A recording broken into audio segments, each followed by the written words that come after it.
Episode 115. What is overlanding? Part 2. I'm in a band called Blanket. Yeah, we're a cover band. That's horrible. Hello, welcome to 10 Minute Off-Road Podcast. I'm your host, Nikki G. I'm here to inform, entertain, and delight your ear holes with all things off-road for the next 10 minutes or so. Why 10 minutes? I don't know. That's I think that's the most attention span I have. I'm pretty sure most off-roaders have the same amount of attention span. Oh, look, a squirrel. All right, this show I want to do part 2 of what is overlanding using my enslaved AI interns. I discovered AI could help me make a podcast. I won't say it's easier, but I will say that I kind of like the results a little bit better. I think it's a little bit more interesting. I got carried away with making the episode, and it ended up being too long for a 10-minute podcast, so I broke it up in 2. So without further ado, what is overlanding part 2? Let's talk about those unexpected situations. Okay. You mentioned earlier how a basic first aid kit's on your list. Yeah. In the context of overlanding, basic isn't going to cut it. Wait, so we're talking beyond Band-Aids and antiseptic wipes here. Think about it. Okay. You're miles from civilization, Uh-huh. maybe days away from help, Yeah. a sprained ankle, Oh, yeah. a nasty cut, Okay. even something like heat exhaustion. Right. These can become serious issues if you're not prepared. So we're talking about a first aid kit that's more like a mini emergency room. Well, not quite, Okay. but a well-stocked kit Yeah.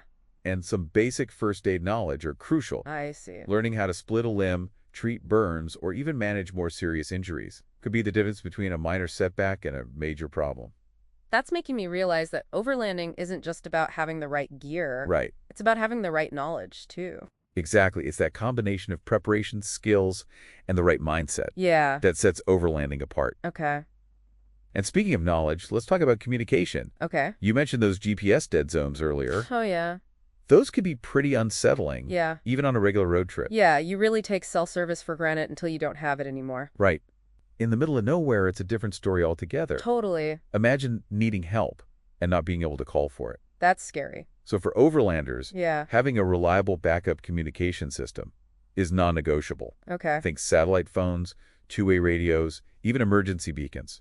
It's amazing how much we rely on technology these days. It is. Can you imagine those pioneers navigating these vast landscapes without any way to call for help? They were truly on their own. Yeah. Their ability to plan, to prepare, and rely on their skills was remarkable. It really is. It's a reminder that technology is a tool, Mm-hmm. but it shouldn't replace our own knowledge and intuition.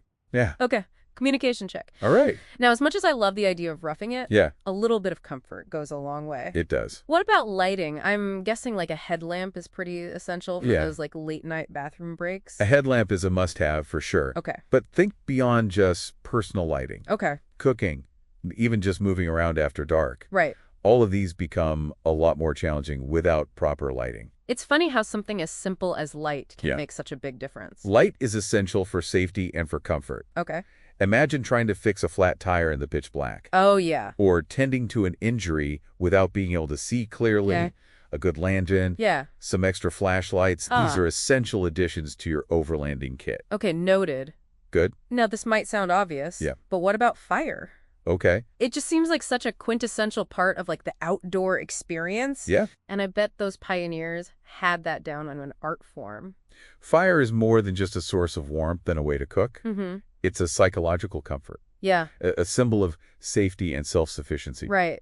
And yes, those pioneers were masters of fire starting. So are you suggesting we ditch the lighter fluid and learn to rub two sticks together? Well, Okay. while learning primitive fire starting techniques is definitely a cool skill, Yeah. it's not essential for modern overlanding, Okay. but having a reliable fire starter kit, All right, so what do you consider essential for a fire starter kit?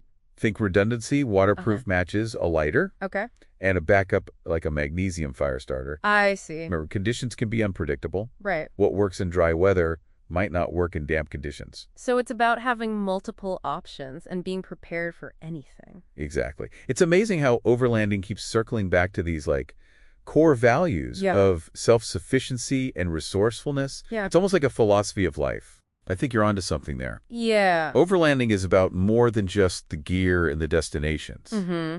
It's a way of approaching life, being prepared, being adaptable, and embracing the unknown. It's like those forum discussions you mentioned where Yeah. people are connecting over this shared passion. Yeah. It makes me wonder, is overlanding mostly a solo activity, or is there like a social side to it as well? That's a great question, and the answer is it can be both. Really? Some people thrive on the solitude and self-reliance of solo overlanding, Uh-huh. while others prefer the camaraderie and shared experiences of traveling with friends or family. So it's like choose your own adventure, literally. Exactly. Yeah. And that sense of community extends beyond just the people you travel with. Okay. There are online forums, Yeah. social media groups, Right.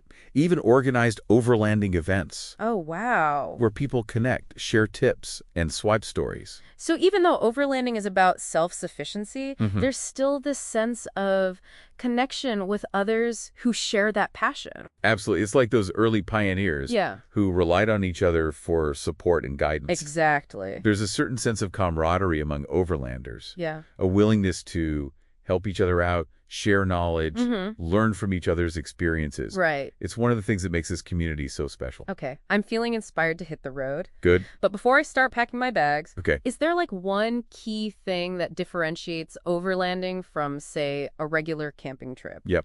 What makes it so unique and captivating? It's about the combination of self-reliant travel and the thrill of off-road exploration. Okay. In a regular camping trip, you drive to a designated spot, Yeah. set up camp, and enjoy the outdoors. Right.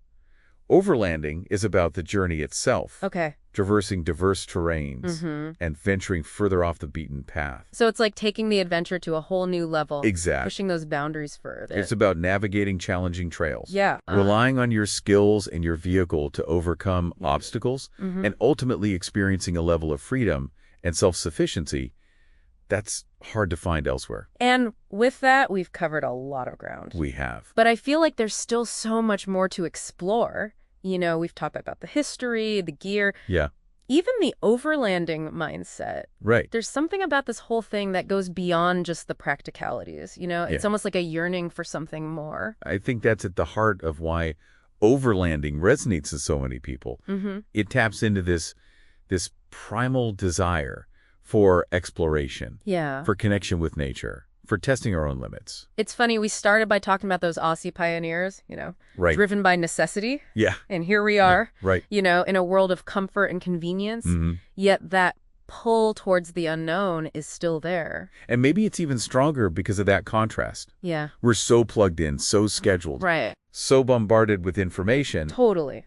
Overlanding offers this chance to unplug, Yeah. to slow down, to reconnect with something bigger than ourselves. It's like a reset button for the soul. It is. And you mentioned those intangible rewards earlier. Yeah. What are some of the things that people discover about themselves through overlanding? Resilience, for one. Okay. Things will go wrong on the road. Oh, yeah, for sure. That's a given, you know. Right. Flight tires, unexpected weather, navigating through tricky terrain. It forces you to adapt, to problem solve, Yeah. to rely on your own ingenuity. It's almost like those challenges become part of the experience. They do. Part of the story you're creating. Exactly. And that sense of accomplishment, of overcoming obstacles, Yeah.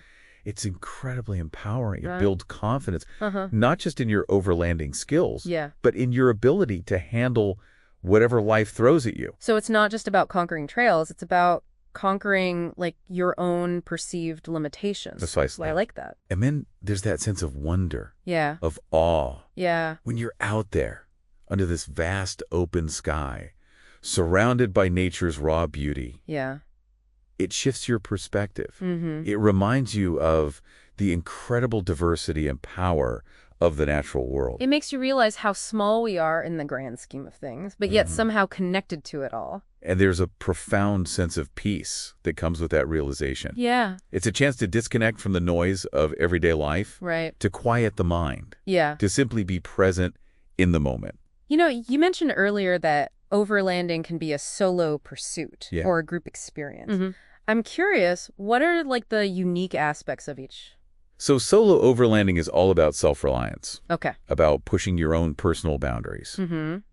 It's a chance to be introspective, Yeah. to connect with your own thoughts and feelings, and really test your limits. Right. There's a certain sense of freedom in knowing that you're responsible for yourself and your own journey. It sounds almost meditative, like a pilgrimage of sorts. In a way it is, Yeah. but group overlanding has its own magic. Okay. It's about shared experiences, about camaraderie, about relying on each other, Right. and working together to overcome challenges. Yeah. There's a special bond that forms when you're facing adversity together, helping each other out, celebrating victories as a team. It's like those early pioneers. Exactly. Relying on each other for support and guidance. And speaking of those pioneers, Yeah. I can't help but think about the legacy they've left behind. Mm-hmm. What can modern overlanders learn from those who came before? That's a good question. Respect for the land, for one. Okay. Those early overlanders understood. They were guests in this vast and often unforgiving landscape. Right. They traveled with a sense of humility, Uh-huh. taking only what they needed and leaving as little trace as possible. Yeah. That's a lesson we can all carry with us today. Right. Especially as more and more people are discovering the joys of overlanding. It's about being stewards of the environment. It is. Ensuring that future generations can experience these same wild places. Exactly. And it's about resourcefulness. Yeah. About making do with what you have. About improvising and adapting to unexpected situations. Right. Those pioneers were masters of problem solving. Yeah. Often working with limited tools and resources. It's a reminder that sometimes the simplest solutions are the best. Absolutely. And finally, it's about that spirit of adventure. Yeah. That willingness to embrace the unknown and push beyond your comfort zone. Mm-hmm. Those early overlanders were driven by a thirst for exploration, Yeah. a desire to see what lay beyond the horizon. Right. That same spirit lives on in overlanders today. And I think that's what makes this whole thing so captivating. It's Yeah. not just about the gear or the destinations. Right. It's about tapping into something deeper within ourselves. Right. That desire to explore, to connect, to grow. Well said. And for anyone listening who's feeling that pull, Yeah. that yearning to hit the open road and embark on their own overlanding adventure. Mm-hmm. My advice is simple. Start planning. I love it. And remember, you don't need to be an expert or have a top-of-the-line rig to get started. Absolutely not. Yeah. There are overlanding opportunities for every skill level and budget. All right, thanks for tuning in. Let me know what you think of the new format. I'm really dying to hear if people like it or not. And until next time, this is Nikki G saying wheel what you got and be happy.